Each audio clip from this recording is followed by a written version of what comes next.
Biden administration grapples with broad repercussions of Hamas invasion. The White House had been working toward an Israel-Saudi deal, with Washington as a third-party peace broker. The unprecedented attack on Israel could upend that effort.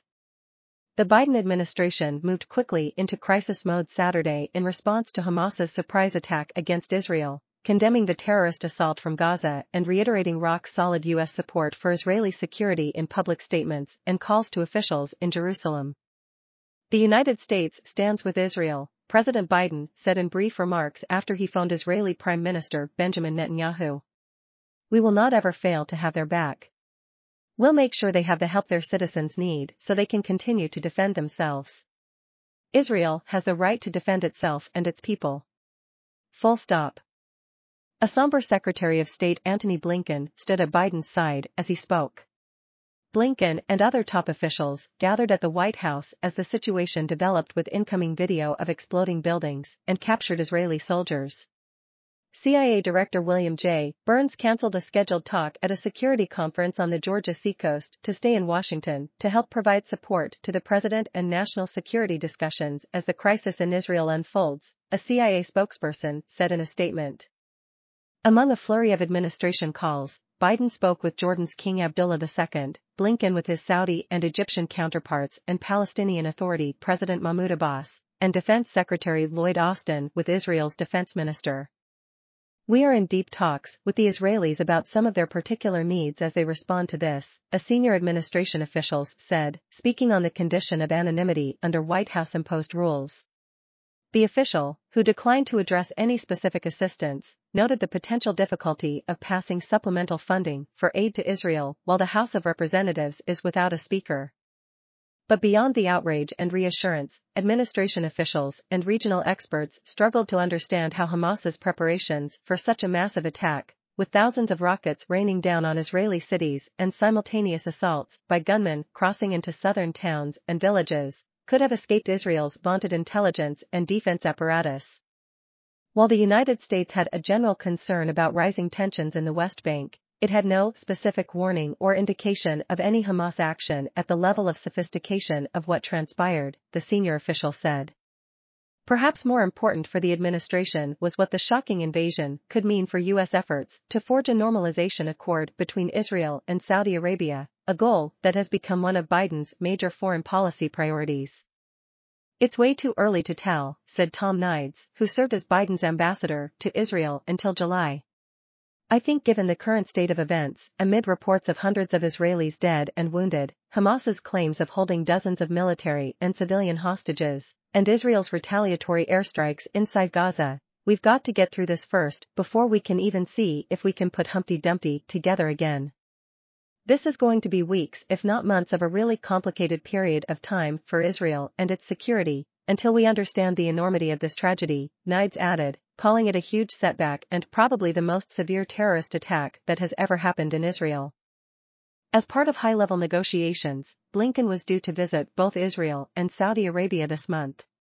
The trip was going to focus on details of normalization, said Aaron David Miller, a former Middle East negotiator in both Democratic and Republican administrations, and currently a senior fellow at the Carnegie Endowment for International Peace.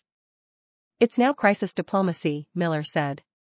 U.S. lawmakers and governments in much of the world condemned Hamas and expressed condolences to Israel. But several in the Middle East said Israel was to blame. Qatar's foreign ministry holds Israel solely responsible for the ongoing escalation due to its ongoing violations of the rights of the Palestinian people, a statement said. Saudi Arabia called on both sides to show restraint, but referred to its repeated warnings of the dangers of the explosion of the situation as a result of the continuation of the occupation, the deprivation of the Palestinian people of their legitimate rights, and the repetition of systematic provocations. The Saudi government statement called for the international community to activate a credible peace process that leads to the two-state solution for Israel and the Palestinians. Administration officials, despite reports of progress in their energetic pursuit of a Saudi-Israeli deal that it hopes will undercut Chinese influence in the Persian Gulf region, have been more tempered and private about the likelihood it can be achieved. The agreement would require both sides to dilute their demands and accept conditions that could be difficult if not impossible. Saudi Arabia wants a U.S. defense accord, including the sale of advanced arms systems, and a full-cycle civilian nuclear program that would allow it to enrich its own uranium. Israel is leery of such concessions, and many U.S. lawmakers, most of them Democrats critical of the Saudi human rights record and distrustful of Riyadh's recent warming, have made clear they will not accept them. Riyadh, as the self-styled leader of the Arab world, wants Netanyahu's government to improve Palestinian lives, including commitments not to annex Palestinian territory on the West Bank, and to make major concessions toward the dismantling of Jewish settlements. Although the Saudis are reportedly willing to accept lesser demands, the current explosion of violence and Israel's promises of further retaliation lessen the likelihood that public opinion across the Arab world will acquiesce. Israel and the United States are seeking a united front in the region against Iran and its support for terrorist groups such as Hamas and Lebanon-based Hezbollah. While Netanyahu's extreme right-wing coalition is unlikely to bend on either annexation or settlements, some U.S. officials are hopeful that his desire to achieve a legacy of peace with the larger Arab world could move him to reorganize his government. The hope has been that Saudi Arabia would follow in the footsteps of Bahrain and the United Arab Emirates, establishing diplomatic and economic relations with Israel as part of the Abraham Accords signed during the Trump administration. Last month, the Biden administration also signed a non-treaty security pact with Bahrain that it anticipated would serve as a template for other agreements in the region. But the scale of the attack on Israel, Hamas's holding of hostages, and the prospect of further violence has upset all projections.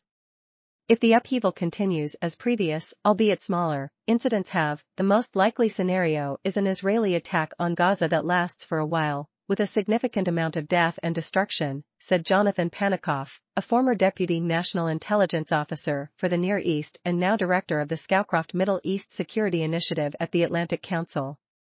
But the longer it goes on, the more the Arab street will get angry and the harder it is to have a situation in which Saudi Arabia says okay, as soon as this ends, we'll get back on track, Panikoff said. In statements Saturday, Hamas invited others to join them in the fight, although it appeared unlikely any Arab states would take up the offer. One concern, however, was the possibility that Hezbollah, like Hamas, armed and backed by Iran, would move into Israel from the north. Biden, in his statement, stressed that others should stay out of the fight, a message that appeared aimed at Iran, which issued its own statement supporting Hamas. "Let me say this as clearly as I can," Biden said. "This is not a moment for any party hostile to Israel to exploit these attacks to seek advantage. The world is watching." The senior administration official dismissed as irresponsible and completely false suggestions by some Republican lawmakers that $6 billion in Iranian assets, unfrozen last month by South Korea at the time 5 Americans were freed from Iranian detention, had financed Hamas. The Iranian government has no access to the money, which is to be distributed only to non-Iranian vendors for approved humanitarian goods, the official said. Meanwhile, intelligence and regional experts wondered how the surprise incursion could have happened in the first place. A former CIA officer who spent most of his career in the Middle East and spoke on the condition of anonymity to discuss sensitive intelligence said he was baffled. "It is almost inconceivable. The amount of logistics, planning, prep that would go into a complex, multi-domain attack and everyone missed it? What happened here is total system failure," Martin Indyk, a former U.S. ambassador to Israel, said during an event hosted by the Council on Foreign Relations on Saturday. "It was a complete surprise, hard to believe given the way Israel has penetrated all forms of communication in Gaza." Indyk rattled off the deficits: failure to prepare, failure to have troops along the border, failure of the fence along the border that they paid billions of shekels for, failure that the Hamas infiltrators came across, grabbed Israeli civilians and soldiers, failure to capture them, take them, as they returned, back into Gaza without. He warned that the recriminations and soul-searching in Israel could be devastating to Netanyahu.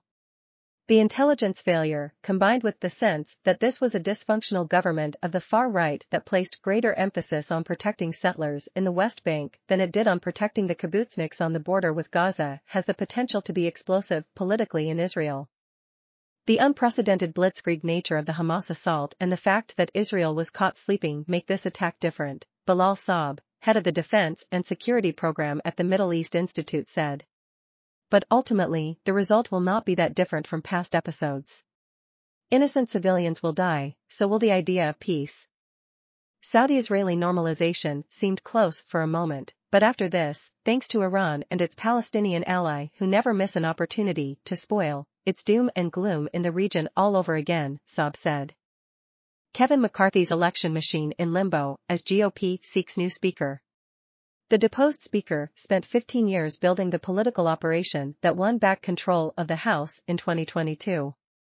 California Representative Kevin McCarthy spent 15 years building the political machine that won back control of the House in 2022, a sprawling operation with billionaire donor relationships he managed, a recruitment program he oversaw and a network of shadowy political committees that intervened in primaries at the nod of his team.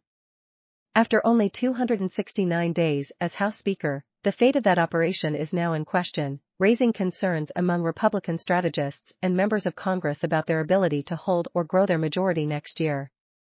McCarthy tried to calm those worries Friday at the Capitol, telling reporters that he plans to run for re-election and stay involved in elections.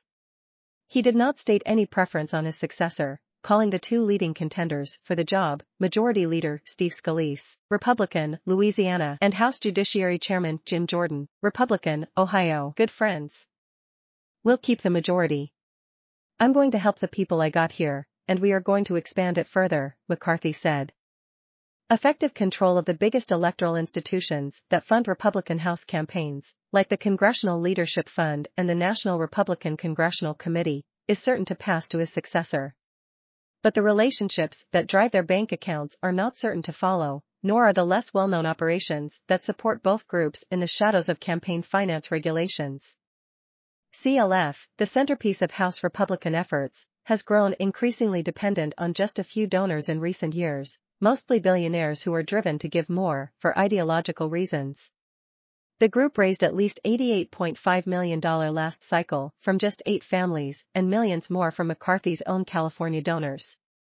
After McCarthy was toppled, the NRCC announced it was postponing a fall gala event next week in Dallas. The happiest people in Washington this week are the people at the DCCC and House Majority PAC who just saw the #1 fundraiser in the Republican field taken off the field, said Mike Shields, a McCarthy ally and campaign strategist who previously ran CLF and worked as political director of the NRCC, referring to 2 pro-democratic committees. McCarthy's aspiring replacements have boasted about their different fundraising strengths as they have sought votes from their colleagues. Allies of Jordan, a firebrand known for rapid-fire cable news appearances, have even been circulating private emails that Scalise's staff have sent to Jordan's team in recent months, asking Jordan to sign off on emails and text messages in his name that would jointly raise money for the two men. No one is better positioned to help boost the confidence in fundraising than Jim Jordan, said Russell Dye, a spokesman for Jordan.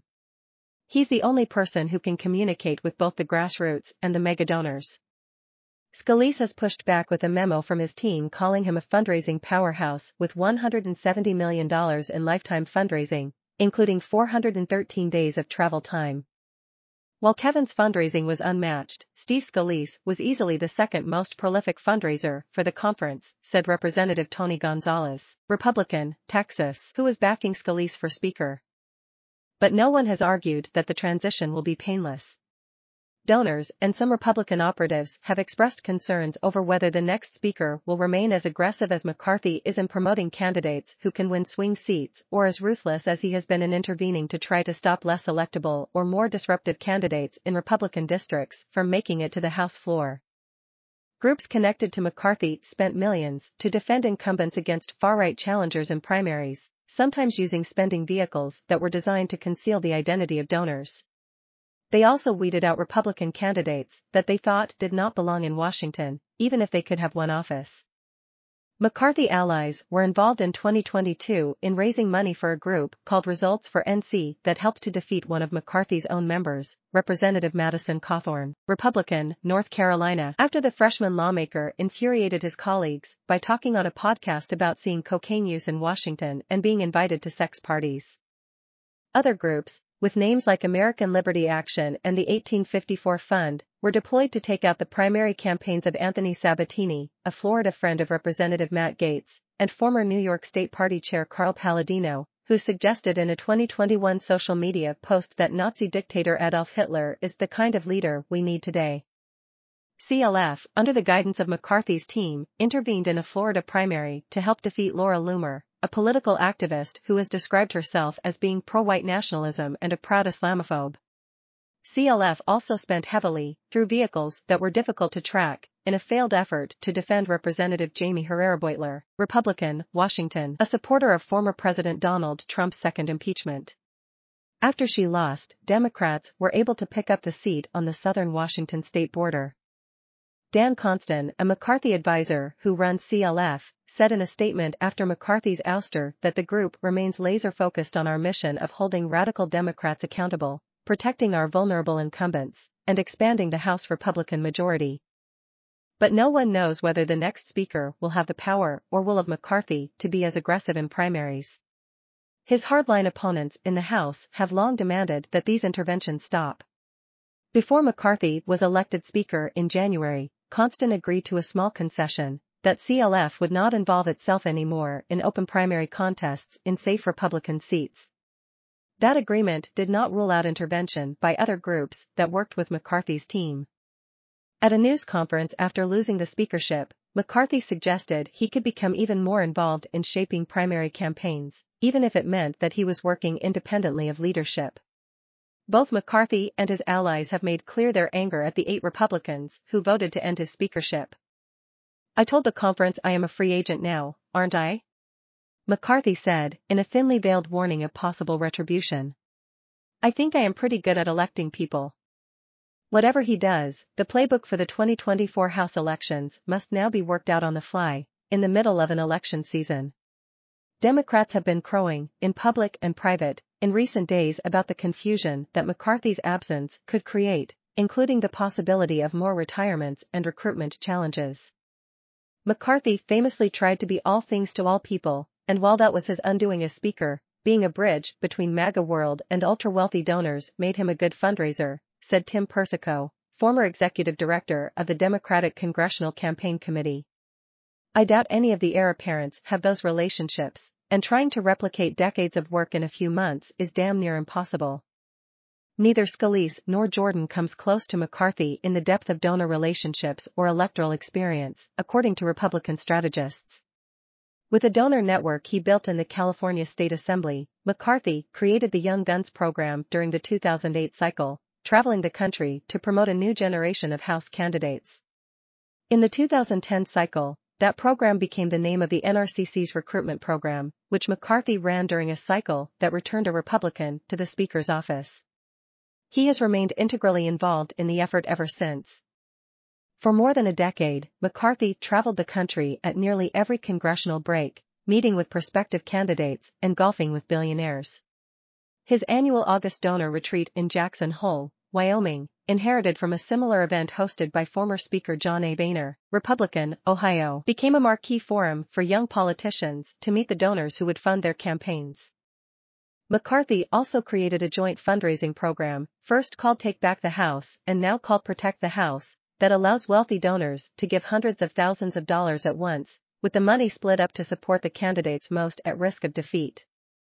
Ironically, that has meant that McCarthy's program has already transferred more than $100,000 this year to the campaigns of Representative Nancy Mace, Republican, South Carolina, who voted to end his speakership, and Representative Lauren Boebert, Republican, Colorado, who opposed his efforts to pass a spending bill last month. McCarthy's behind-the-scenes power reflects changes in campaign finance laws since the early 2000s that have empowered very wealthy donors and the politicians they trust with their money. Representative Nancy Pelosi, Democrat, California, was able to twice hold the titles of Minority Leader and Speaker because of the dependence of her caucus on her donor network. When she stepped aside last year, one of her top political advisors, Michael Smith, took over at the head of the pro-Democratic House Majority PAC, ensuring continuity as Representative Hakeem Jeffries, Democrat, New York, took charge of the conference. "A new speaker, depending on who it is, can rise to the occasion," said one Republican strategist familiar with the succession discussion happening now, who spoke on the condition of anonymity to discuss private conversations. "Their greatest challenge is the absence of time. You don't build something like this in months. It took years." Sarah Chamberlain, the president of the Republican Main Street Partnership, described McCarthy as the best fundraiser the Republican Party has had in years. "He's in a league by himself for right now," she said. "We're absolutely hoping that he continues to do that." Lee Ann Caldwell and Mariana Sotomayor contributed to this report. Democrats remove Iowa caucuses from first-in-the-nation status. The decision ends a nearly two-year fight over the state's place in selecting a presidential nominee.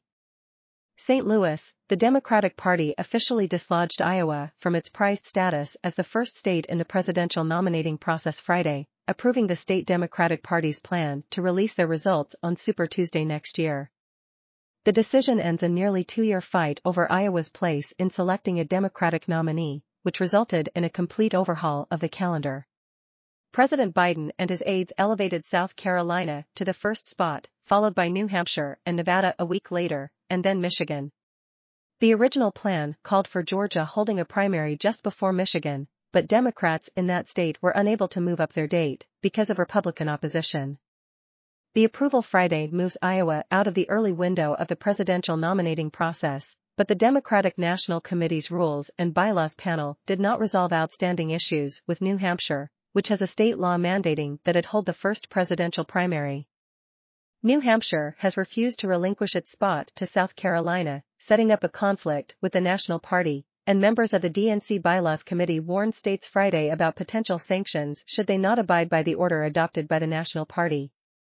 As part of Iowa's new plan, Democratic voters can sign up to receive a presidential preference card, to be mailed starting January 12, or participate in an in-person precinct caucus on January 15, the same date as Republicans.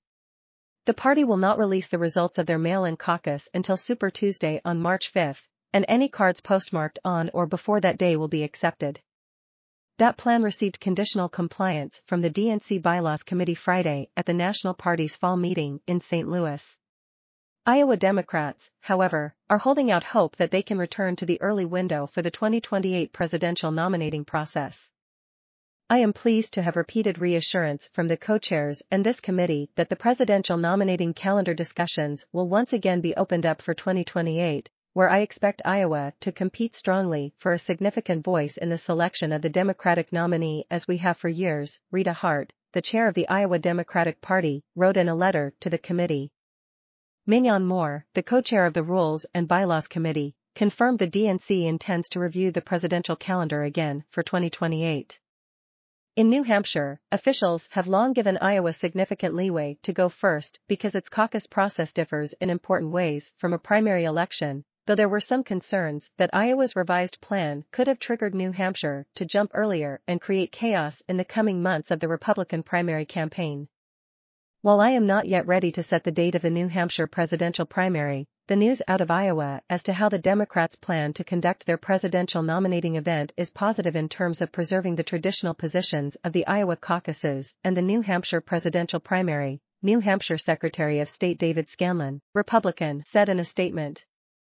New Hampshire has been planning for a primary, at a date not yet determined, in January.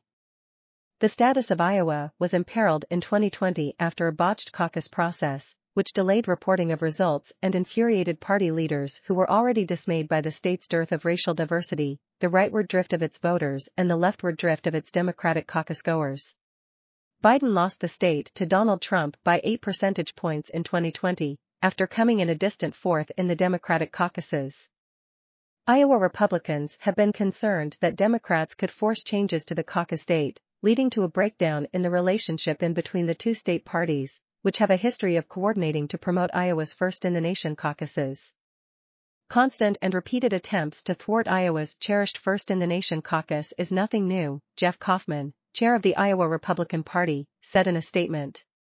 While there have been different tactics deployed this year, including the complicity and incompetence of the Iowa Democratic Party, the Republican Party of Iowa and the Republican National Committee will continue to steadfastly defend our half-century-old carve-out system, to ensure the triumph of grassroots democracy that ultimately strengthens our presidential nominating process.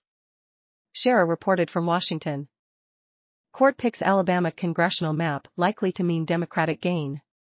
A panel of 3 federal judges on Thursday chose a new Alabama congressional map that maintains a black majority district in the state and establishes another near-black majority district that could flip a House seat for Democrats in 2024. Thursday's decision is the latest in a long legal battle that pitted Alabama's GOP-led legislature against Democrats and civil rights groups that argued that Republicans were illegally diluting the power of black voters in the state. About 27% of the state's voting population is black. In the map chosen Thursday, the state's 2nd congressional district has a black voting age population of 48.7%. And its 7th district maintains its black majority with a black voting age population of 51.9%. Top Republican elected officials in the state indicated that they will use the map during the 2024 election cycle, but that future legal challenges are expected. Alabama Secretary of State Wes Allen, Republican, said in a statement that his office will facilitate the 2024 election cycle in accordance with the map the federal court has forced upon Alabama and ordered us to use. But he also said that the legal portion of this process has not yet been completed. A full hearing on the redistricting issue will take place in the future, and I trust Alabama Attorney General Steve Marshall to represent Alabama through that process, he said. In a statement, Marshall said that the state will abide by the court's order for the 2024 elections and expects to continue to defend the state's law in court for future elections. The case has been closely watched because of an array of challenges to congressional maps advancing in courts throughout the country that could give one political party or the other an advantage heading into the 2024 elections. The U.S. Supreme Court ruled in June that Alabama's congressional map did not comply with the Voting Rights Act because it unlawfully diluted the political power of black residents. The decision upheld the federal panel's earlier ruling. Alabama's legislature was subsequently tasked with redrawing its congressional map boundaries. After the legislature redrew the map in July and it was signed into law by Governor Kay Ivey, Republican, the same federal panel of judges found again that it did not comply with the Voting Rights Act. Instead of tasking the conservative state legislature with redrawing the maps again, the federal panel directed a special master and cartographer to create 3 proposed remedial maps to be filed by September 25. We do not take lightly federal intrusion into a process ordinarily reserved for the state legislature. But we have now said twice that this Voting Rights Act case is not close, the judges wrote in the order then. And we are deeply troubled that the state enacted a map that the state readily admits does not provide the remedy we said federal law requires. Late last month, the state of Alabama again tried to escalate the matter to the conservative-leaning U.S. Supreme Court. The Supreme Court for a second time refused Alabama's attempt to hold the 2024 elections under a new congressional map judged to be an unlawful attempt to diminish the power of the state's black voters. The map put forward Thursday retains 86.9% of Alabamians in their district under the plan signed into law by Ivey this summer, the panel's order states. Democratic Party groups and voting rights advocacy groups involved in the case celebrated Thursday's decision. Jatan Bosby-Gilchrist, executive director of the American Civil Liberties Union of Alabama, which was involved in the legal battle over the congressional map, said in a statement that the court's order means, for the first time, black voters in 2 congressional districts will have an opportunity to elect a candidate of their choice. Former U.S. Attorney General Eric Holder, who served in the Obama administration, said that other states in the midst of similar litigation should take note. Other states with pending cases should view this map, and this process, as both an example of basic fairness and a warning that denying equal representation to black voters, violating the Voting Rights Act, and defying federal court orders is a direct tie to an odious past and will no longer be tolerated, Holder said in a statement issued by the National Redistricting Foundation, which backed litigation in the matter. Representative Susan DelBene, Democrat, Washington, chair of the Democratic Congressional Campaign Committee, called the court's map selection a victory for democracy and the state's black communities. Today's decision affirms that Alabama will no longer have a map that dilutes the voting strength of black citizens, but rather one that reflects the diversity of the state and ensures every community's voice is heard in Congress, she added. Cornel West to run for president as independent, leaving Green Party. Cornel West, a liberal activist who launched a presidential bid in June, announced Thursday that he will leave the Green Party and run as an independent instead. In a campaign statement, the long-shot candidate and left-wing academic said he was making the switch to ensure true democracy. Democracy means more choices, not backroom deals. It means freedom to vote your conscience without being shamed or bullied, his campaign stated.